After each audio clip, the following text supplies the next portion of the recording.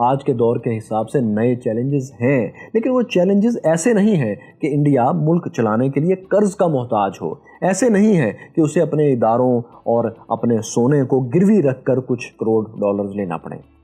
یہ وہ مسائل ہیں اس وقت جو درپیش ہیں، جو کسی بھی بڑھتی ہوئی اکانومی کے سامنے ہوتے ہیں۔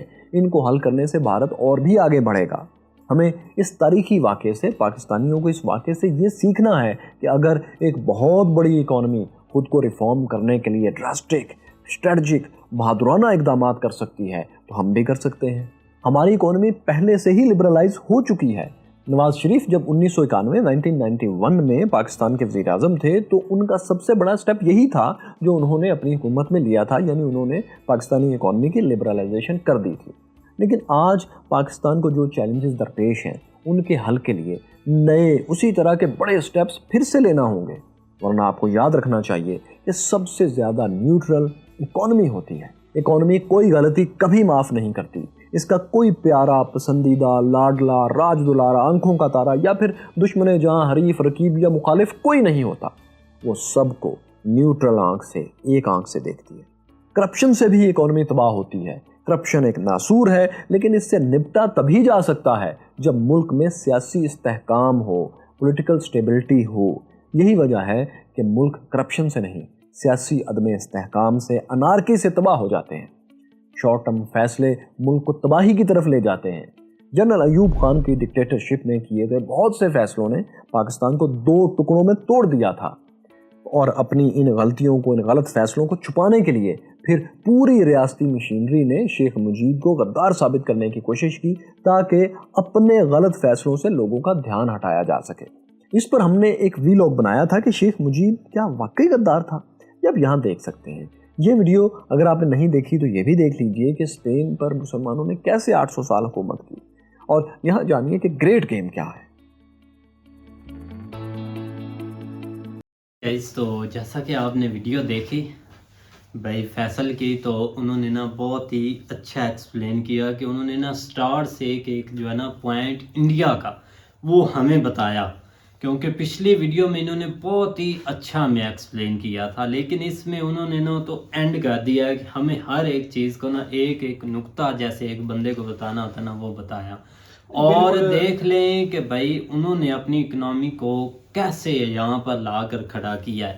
بالکل ہوئی ہے عوام تنگ ہوئی تھی اس وقت، کیونکہ پچھلی ویڈیو میں بھی ایک عام بات ہے کہ ہم نے یہی کہا تھا کہ میں بھی یہ انفارمیشن جو ہے نا وہ آپ کے لیے ٹھیک ہے یا نہیں، تو اس کا میں ضرور بتائیے گا کہ کیا انہوں نے جو بھی انفارمیشن دی ہے یہ بالکل ایکوریٹ ہے، اور آج بھی ہم یہی کہتے ہیں کہ یہ کیا انفارمیشن ایکوریٹ ہے، کیونکہ بعض دفعہ نا بہت ساری چیزیں ہم یہی فیل کر رہے ہوتے ہیں کہ یہ شاید کچھ مسالہ بندہ لگا دیتا ہے نا وہ ہوگا، لیکن یہ کہ مجھے لگ رہا ہے کہ انہوں نے بہت اچھی انفارمیشن دی ہے، وہ سچ ان کی بہت زیادہ ہے نا، تو اسی لیے انہوں نے ایک ایک پوائنٹ کو رکھ کر بات کی ہے۔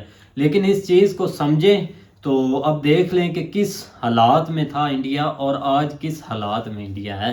دیکھیں کہ اس وقت صرف 2B پر تھے ریزرو، لیکن ہمارے اس سے بھی ابھی زیادہ ہیں، لیکن پھر بھی ہم کچھ کرتے ہوئے نظر نہیں، 1 تھے بھائی، 1 پوائنٹ پر تھے، یہاں پر تھا۔ لیکن بھائی ظاہری بات ہے نا، اب مشکل حالات انہوں نے دیکھے ہوئے ہیں۔ آپ یہ امیجن کریں کہ سونے کی چڑیا ایسے نہیں بولا جاتا تھا، آپ دیکھ لو کتنا سونا گیا انڈیا سے۔ یار یقین مانو، مجھے تو بلیو ہی نہیں ہو رہا، اب یہ سونا ابھی اس دور میں ہوتا تو آپ پتہ نہیں کیا کیا کر سکتے تو تھے۔ اب ہے انہوں نے واپس لے لیا تھا نا بھائی، ہمارے پاس تو اچھا آپ اپنا سوچ انڈیا کے پاس بھائی بہت، لیکن یار دیکھ لو اگر ادھر کے حکمرانوں نے اگر یہ سٹیپ لیا بھی تھا تو اپنے ملک کے لیے ٹھیک ہے نا، اور بعد میں انہوں نے اس چیز کو اوور کم کیا، یا اس کو جو بھی ایک کمی تھی اس کو پورا کر کے ایکسٹرا جو ہے نا وہ کچھ کیا، تو یہ ایک اچھی چیز ہے۔ لیکن یہ کہ آپ دیکھو نا، ہمارے ملک میں اگر مشکل وقت آیا ہے نا تو حکومت کے ساتھ کوئی بندہ تعاون نہیں کر رہا۔ اس کی ریزن بھی یہی ہے کہ یہاں پہ کسی کو اعتماد نہیں ہے ان کے اوپر۔